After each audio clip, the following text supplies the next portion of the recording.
Pwede po yung nasa notes. Sabi ko, hala ka, nakautoksip ako. Jade Gomez, Eton Cyberpod. Yung pwede sana extra service sa driver, 5420. Tapos nag-text, pwede po ba yung nasa notes? Reply natin. Hala ka, naka-auto accept po ako. Aray ko.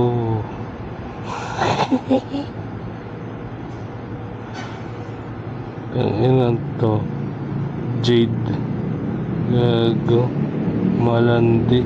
Cancel mo na, tanga. Cancel mo na. Ano to? Oh, yun na nakalagay. Pwede po yung nasa notes. Sabi ko, hala ka, nakautoksip ako. Aray ko.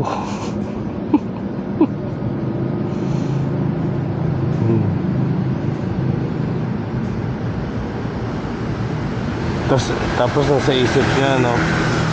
Ay, auto. Cancel ko na lang. Okay po. Okay po. Pasensya na po. Ayan. Nag-cancel si customer kasi malibog ka.